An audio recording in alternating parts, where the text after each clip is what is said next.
अस्सलाम वालेकुम डिसेंट्स। तो आज जो हमारा टॉपिक हम डिस्कस करने जा रहे हैं उसका नाम है इलेक्ट्रोनेगेटिविटी। तो इलेक्ट्रोनेगेटिविटी क्या होती है आज हम डिस्कस करेंगे, इसका ट्रेंड डिस्कस करेंगे कि पीरियोडिक टेबल में इसका रुझान क्या होता है, ट्रेंड क्या होता है। ठीक है, फर्स्ट ऑफ ऑल हम इसकी डेफिनेशन करते हैं कि डेफिनेशन इलेक्ट्रोनेगेटिविटी की क्या होती है। The tendency of an atom to attract a shared pair of electrons toward itself in a molecule is called electronegativity। क्या कहता है वो कहता है एक टेंडेंसी होती है, ताकत होती है ऑफ एन एटम, किसी भी एटम की, टू अट्रैक्ट, कि वो कोशिश करता है शेयर्ड पेयर ऑफ इलेक्ट्रॉन, जो इलेक्ट्रॉन शेयर किए होते हैं इन मालिक्यूल के अंदर, इन अ कंपाउंड या कंपाउंड के अंदर, इज कॉल्ड इलेक्ट्रो नेगेटिविटी। और ये याद रखिएगा कि जो इलेक्ट्रोनेगेटिविटी होती है ये इक्विवेलेंट बॉन्ड के अंदर होती है, क्योंकि जो शेयरिंग होती है ना इलेक्ट्रॉन्स की, वो सिर्फ और सिर्फ कोवेलेंट बॉन्ड के अंदर ही पॉसिबल होती है। कहते हैं, हम एग्जांपल करते हैं, कहते हैं कि consider the formation of covalent bond between two similar atom of molecule like H2। वो कहता है H2 के अंदर हम देखते हैं फॉर्मेशन, ठीक है, in a molecule the shared pair of electron is equally distributed between two hydrogen atoms. वो कहता है कि क्योंकि हमने दो सेम एटम्स लिए हैं तो इनके अंदर जो शेयरिंग होगी इलेक्ट्रॉन की वो भी सेम होगी, इक्वल होगी। वही इन HCl के अंदर तो शेयरिंग सेम नहीं होगी, क्योंकि हाइड्रोजन और क्लोरीन इन दोनों की इलेक्ट्रोनेगेटिविटी सेम नहीं होती। ठीक है, वो कहता है the shared pair of electrons is not equally distributed between two atoms. वो कहता है HCl के अंदर ये जो डिस्ट्रीब्यूशन होती है इलेक्ट्रॉन्स की ये सेम नहीं होती। द रीज़न इज़ दैट, क्यों सेम नहीं होती, रीज़न क्या होती, in HCl the HCl atom has greater tendency to attract share pair of electron than hydrogen. वो कहता है कि इसलिए नहीं सेम होती डिस्ट्रीब्यूशन, क्योंकि जो क्लोरीन होती है उसकी ग्रेटर ज़्यादा टेंडेंसी होती है इलेक्ट्रॉन को क्या करने की, अट्रैक्ट करने की हाइड्रोजन की बनस्बत। ठीक है, तो ये हमारे पास था इलेक्ट्रोनेगेटिविटी। इलेक्ट्रोनेगेटिविटी क्या होती है कि इलेक्ट्रॉन की टेंडेंसी होती है शेयर पेयर ऑफ इलेक्ट्रॉन को अपनी तरफ अट्रैक्ट करने की, किसी भी एटम की इन अ मॉलिक्यूल के अंदर। ठीक है, तो ये आपके पास हमने दो एग्जांपल्स देखी, एक हाइड्रोजन की और एक HCl की। ठीक है, तो आगे हम देखते हैं इसका ट्रेंड के पीरियोडिक टेबल के अंदर इसका ट्रेंड क्या होता है। तो नेगेटिविटी का इन पीरियोडिक टेबल कहता है electronegativity increase from left to right in a given period. वो कहता है पीरियड के अंदर लेफ्ट टू राइट क्या होती है, इंक्रीज होती है इलेक्ट्रोनेगेटिविटी। बिकॉज, क्यों, as we go from left to right in a period nuclear charge increases and atomic size decreases.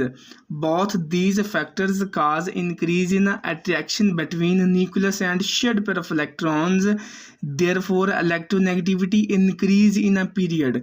कहता है कि जो आपके पास इलेक्ट्रोनेगेटिविटी होती है ये पीरियड के अंदर लेफ्ट टू राइट इंक्रीज होती है। क्यों होती है, क्योंकि न्यूक्लियर चार्ज इंक्रीज होता है, एटॉमिक साइज डिक्रीज होता है, और दोनों की वजह से जो आपके पास न्यूक्लियर की अट्रैक्शन होती है आखिरी शेल पे वो सबसे ज़्यादा हो जाती है, इस वजह से क्या कहता है कि इलेक्ट्रोनेगेटिविटी इंक्रीज होती है। ठीक है, तो इसी तरह वो कहता है कि electronegativity decrease from top to bottom in a group.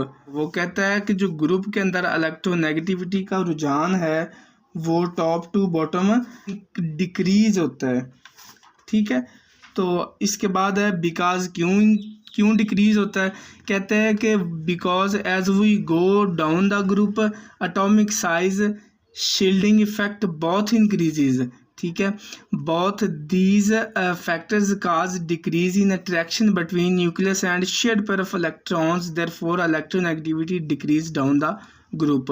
तो क्या कहता है कि इसलिए जब हम टॉप टू बॉटम ग्रुप के अंदर आते हैं तो क्या होता है, एटॉमिक साइज और शील्डिंग इफेक्ट इंक्रीज हो जाता है।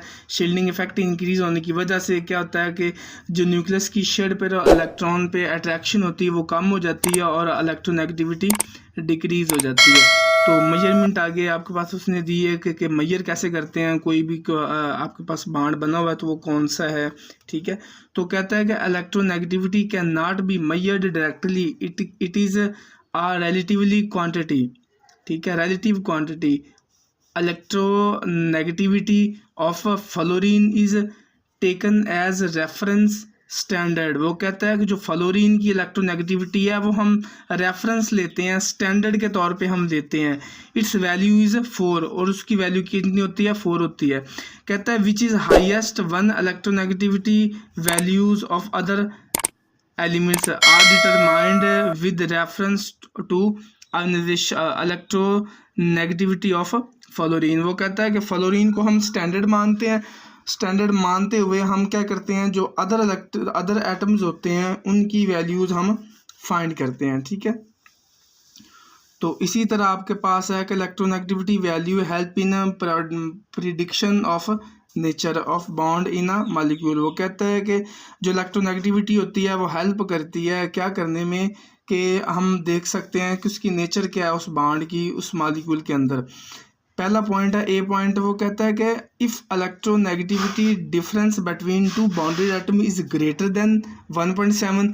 वो कहता है कि अगर तो इलेक्ट्रोनेगेटिविटी का उन दो बॉन्ड के अंदर है 1.7 से क्या है, ग्रेटर है, ज़्यादा है। फिर कहता है कि the bond is ionic or electrocovalent, ठीक है। जैसे कि NaCl के अंदर जो है इलेक्ट्रोनेगेटिविटी का डिफरेंस 2.0 है, ठीक है। KBr है उसके अंदर ये आपके पास डिफरेंस कितना है, 1.8 है, ठीक है। तो ये 1.7 से ज़्यादा है तो बॉन्ड कौन सा होगा, आयनिक होगा या इलेक्ट्रोकोवलेंट होगा। फिर वो क्या कहता है कि electronegativity difference between two bounded atom is less than 1.7। वो कहता है कि अगर तो उन दो बाउंडेड एटम्स के दरमियान इलेक्ट्रोनेगेटिविटी का डिफरेंस कितना हो, 1.7 से कम हो, तो क्या होगा, the bond is polar covalent bond. तो बॉन्ड कौन सा होगा, पोलर कोवलेंट बॉन्ड होगा। जैसे HBr है, H की आपके पास इलेक्ट्रोनेगेटिविटी ये होती है, Br की ये होती है, ब्रोमीन की, तो इनका डिफरेंस कितना है, 0.6 है। तो बॉन्ड कौन सा होगा, पोलर कोवलेंट बॉन्ड होगा। जैसे इसी तरह HCl है तो हाइड्रोजन की 2.1 है, क्लोरीन की 3 है, तो इनके अंदर डिफरेंस कितना हुआ, 0.9। तो ये आपके पास आ गया, ठीक है। तो ये बॉन्ड कौन सा होगा, ये आपके पास पोलर कोवलेंट बॉन्ड होगा, ठीक है। तो इसी तरह C पॉइंट है, वो कहता है कि if electronegativity difference between two bounded atom is 0। अगर तो आपके पास इनका जो डिफरेंस होता है टू बाउंडेड एटम्स का, इलेक्ट्रोनेगेटिविटी का डिफरेंस है वो 0 के बराबर हो, the bond is non polar covalent bond. तो बॉन्ड कौन सा होगा, नॉन पोलर कोवलेंट बॉन्ड होगा। मिसाल के तौर पर H की बॉन्डिंग है तो इसके अंदर 0 है, Br की बॉन्डिंग है तो कौन सा, 0 है। तो बॉन्ड कौन सा होगा, नॉन पोलर कोवलेंट बॉन्ड होगा, ठीक है। तो इसी तरह कहता है कि if electronegativity difference between two bounded atoms is exactly 1.7। अगर वो कहता है कि दो एटम्स के दरमियान, बाउंडेड एटम्स के दरमियान इलेक्ट्रोनेगेटिविटी का डिफरेंस 1.7 ही आ जाए दोनों का, ठीक है, यानी इस 1.7 की इक्वल आ जाए, तो क्या होगा, द बॉन्ड इज 50% आयनिक होगा और 50% कोवलेंट होगा। तो ये उसकी नेचर होगी आपके पास उस बॉन्ड की, ठीक है। तो ये उसने नीचे दिए हैं, first ionization energy, electron affinity and electronegativity values of elements. तो ये उसने आपके पास सारी एलिमेंट्स की वैल्यूज दी हुई हैं।